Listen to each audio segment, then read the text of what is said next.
कहानी का शीर्षक है भाग्य। एक बार की बात है, एक सेठ जी थे जिनके पास बहुत धन दौलत थी। सेठ जी की एक बेटी थी जिसकी शादी उन्होंने एक बड़े और प्रतिष्ठित परिवार में की थी, मगर बेटी के दुर्भाग्य के कारण उसका पति जुआरी और शराबी निकला और उनके घर की सारी संपत्ति धीरे धीरे खत्म हो गई। बेटी की इस हालत से सेठानी जी बेहद चिंतित रहती थी। वे अक्सर सेठ जी से कहती हैं, आप तो दुनिया भर की मदद करते हो, लेकिन अपनी बेटी की ही मदद क्यों नहीं करते, जो इस कठिन समय से गुजर रही है। सेठ जी हमेशा शांत भाव से जवाब देते, जब उनके भाग्य का वक्त आएगा तो मदद खुद चलकर उनके पास आएगी। एक दिन सेठ जी किसी काम से बाहर गए हुए थे। तभी उनका दामाद अचानक उनके घर आ पहुंचा। सास यानी सेठानी जी ने दामाद का आदर सत्कार किया और सोचा कि क्यों न अपनी बेटी की मदद की जाए। उन्हें एक उपाय सूझा। उन्होंने मोतीचूर के लड्डुओं में सोने की अशर्फियाँ छिपाकर रख दी, ताकि दामाद को यह लड्डू देकर उसकी आर्थिक मदद हो सके। सेठानी जी ने दामाद को विदा करते समय 5 किलो शुद्ध घी के लड्डू, जिनमें सोने की अशर्फियाँ थीं, उसे उपहार में दे दिए। दामाद लड्डू लेकर वहाँ से चला, लेकिन रास्ते में उसने सोचा, इतने भारी लड्डू घर तक ले जाने का कोई फ़ायदा नहीं है, क्यों न इन्हें यहीं बेच दूँ।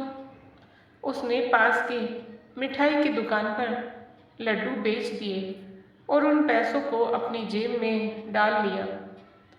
संयोगवश उसी दिन सेठ जी घर लौटते वक्त मिठाई की दुकान पर पहुँचे और उन्होंने घर के लिए कुछ मोतीचूर के लड्डू खरीदने का सोचा।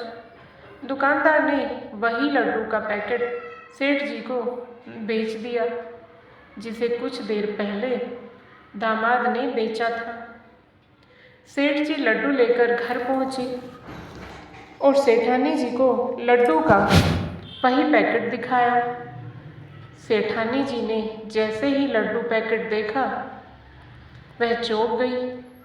उन्होंने एक लड्डू तोड़कर देखा तो उसमें से वही सोने की अशर्फियाँ निकली, जो उन्होंने दामाद के लिए छिपाई थी।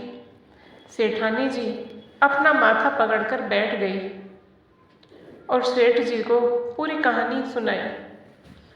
दामाद के आने से लेकर अशर्फियाँ छिपाने तक की पूरी बात। सेठ जी ने यह सब सुनकर मुस्कुराते हुए कहा, भाग्यवान, मैंने पहले ही कहा था कि उनका भाग्य अभी नहीं जागा है। देखो, ना तो अशर्फियाँ दामाद के भाग्य में थी और ना ही मिठाई वाले के। इसलिए कहते हैं कि भाग्य से ज़्यादा और समय से पहले किसी को कुछ नहीं मिलता। कहानी का मर्म यह है कि जीवन में सब कुछ अपने समय पर ही मिलता है। हमें धैर्य रखना चाहिए और जितना ईश्वर देता है उसमें संतोष करना चाहिए। जैसे झूला जितना पीछे जाता है उतना ही आगे भी जाता है। सुख और दुख जीवन के हिस्से हैं, जो समय समय पर हमारे जीवन में आते रहते हैं। इसलिए किसी की मजबूरी पर कभी मत हंसो। कोई भी अपनी मुश्किलें खरीद कर नहीं लाता और बुरा वक्त भी बिना चेतावनी के आता है। हमें हमेशा समय और किस्मत की कद्र करनी चाहिए। दोस्तों, आपको कहानी कैसी लगी कृपया कमेंट करके अवश्य बताएं। और यदि आपको कहानी अच्छी लगी हो तो कहानी को लाइक करें, शेयर करें। राधे राधे दोस्तों।